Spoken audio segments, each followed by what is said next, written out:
श्री स्वामी समर्थ माझ्या यूट्यूब चॅनलमध्ये सर्व स्वयंसेवकांचं हार्दिक स्वागत आहे. घरातील अशांती, भांडण, कटकट संपवण्यासाठी आपल्याला काही प्रभावी उपाय करायचे असतात आणि शांती, सुख आणि समृद्धीचं रहस्य म्हणजे आपलं घर आहे. आणि घरामध्ये जर कुठल्या गोष्टी आपल्यासाठी योग्य होत नसतील तर त्यावेळेला आपल्याला काहीतरी आध्यात्मिक उपाय देखील करावे लागत असतात. आपण सर्वजण एका कारणामुळे घरात कधी ना कधी अशांती, वाद, भांडण, सततची कटकट अनुभवत असतो. कधी आर्थिक अडचणी असतात, कधी गैरसमज होत असतात, तर कधी नकारात्मक ऊर्जा आपल्या घरामध्ये आहे असं आपल्याला वाटत असतं.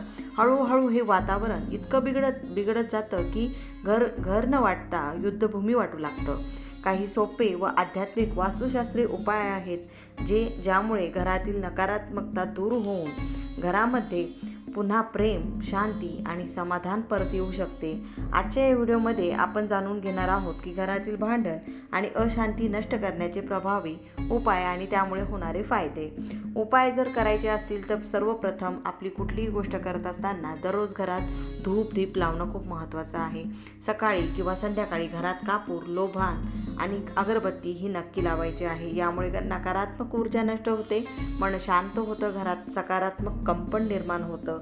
आणि घरात तुळशी जे वृंदावन आहे ते आपल्याला ठेवायचं आहे. घराच्या पूर्व किंवा उत्तर दिशेला तुळशीचं रोप हे नक्की लावायचं आहे. घरात सात्विक ऊर्जा वाढवण्याचं काम ही तुळस करत असते आणि आजारपण यामुळे कमी होतं. घरात मानसिक शांती ही निर्माण होत असते. आठवड्यातून एकदा का होईना मीठ टाकून घरातली फरशी आपल्याला पुसायची आहे. पाण्यात थोडंसं खडे मीठ टाकायचं आणि त्याने घर पुसायचं आहे. यामुळे नकारात्मक शक्ती दूर होतात, सततची कटकट कमी होते, वातावरण हलकं आणि प्रसन्न होतं. देवघर हे स्वच्छ आणि सुबक ठेवणं खूप महत्त्वाचं आहे. देवघरात कधीही तुटलेली मूर्ती, फाटलेले वस्त्र किंवा तुटलेले हार असे ठेवू नयेत. घरात किंवा सुकलेले हार देखील आपण देवघरामध्ये कायम ठेवू नये. सकाळी वाहिले, दुपारच्या वेळेला ते जर सुकलेत तर ते काढून घ्यायचे. तुमच्याकडे नवीन असतील तर नवीन परत ठेवायचे, नसतील तर तुम्ही ते सुकलेले फुलं काढून घ्यायचे आहे. घरात शांती टिकून राहते, मन स्थिर होतं, आध्यात्मिक संरक्षण आपल्या सर्वांना मिळत असतं. कधीही सायंकाळच्या वेळेला यापैकी कुठलाही उपाय तुम्ही करायचा आहे, पण सायंकाळच्या वेळेला जर तुमच्या मागे जरी खूप समस्या येत असतील, कायम तुम्हाला वाटत असेल मी एवढं करते तरी देखील माझ्या घरातील समस्या आहे कमी होत नाही, माझ्या घरातील आर्थिक टंचाई ही कमी होत नाही, घरात सतत कटकट अजून आहेच, कमी होतच नाही आहे, तर अशा वेळेला शनिवारी गाईच्या शेणाचा दिवा तयार करायचा किंवा गाईचं शेणाचा दिवा पण मिळतो बघा, आपल्या केंद्रामध्ये पण मिळतो. तो दिवा घ्यायचा, त्यामध्ये तिळाचं तेल टाकून तेल टाकायचं आहे त्यामध्ये आणि कापसाची वात लावायची. एक खडा गुळाचा त्यामध्ये टाकायचा आहे. त्या दिव्यामध्ये टाकून तो दिवा प्रवेशद्वाराच्या बाहेर ठेवायचा आहे. म्हणजे प्रज्वलित करून तो दिवा प्रवेशद्वाराच्या बाहेर ठेवायचा आहे. आणि शनिवारपासून तुम्ही ही सुरुवात करू शकता या दिव्याची. रोज संध्याकाळी हा दिवा लावायचा आहे. आणि हा दिवा तुम्ही जर शनिवारीच लावणार असाल फक्त, तर शनिवारी देखील तुम्ही लावू शकता आणि हा दिवा तुम्ही दररोज देखील लावू शकता. यामुळे तुमच्या घरातील कटकट, आर्थिक अडचण ही दूर होणार आहे.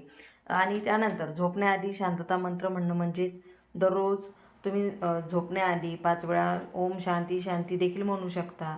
किंवा आपले जे मंत्र आहेत, गायत्री मंत्र आहे, त्यानंतर तुम्ही बघा स्वामी समर्थांचा मंत्र आहे, हे म्हणून देखील तुम्ही देवाला कृतज्ञता व्यक्त करण्यासाठी देखील तुम्ही कुठलेही मंत्र म्हणा आणि दररोज रात्री झोपण्याआधी 5 वेळा तो मंत्र म्हणायचा. त्यामुळे तणाव कमी होतो, झोप चांगली लागते, राग चिडचिड कमी होते.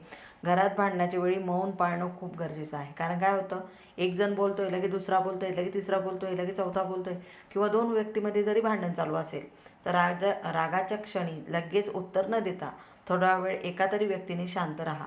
म्हणजे मोठे वाद होत नाहीत, नात्यामध्ये गोडवा राहतो आणि पश्चाताप टाळता येतो. कारण कधी कधी काय होतं, आपण रागाच्या भरात अशा गोष्टी बोलून जातो की समोरच्याला मारण्यापेक्षा त्या गोष्टी बोलल्यामुळे इतका त्रास होतो की तो व्यक्ती ती गोष्ट कधीही विसरत नाही.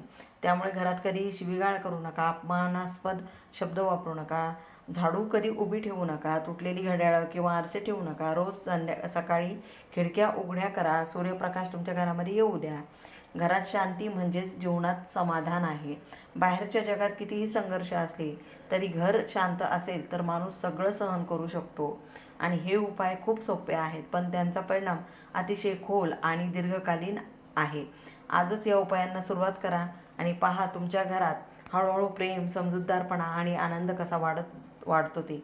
व्हिडिओ आवडला असेल तर लाईक करा, शेअर करा, सबस्क्राईब करा आणि अशाच सकारात्मक विषयांसाठी चॅनलला नक्की सबस्क्राईब करायला विसरू नका. झाले सेवाय महाराजांचरणी मी रुजू करते. शांत, सुखी आणि समाधानी जीवनासाठी तुम्हा सर्वांना हार्दिक शुभेच्छा. सर्वांना श्री स्वामी समर्थ.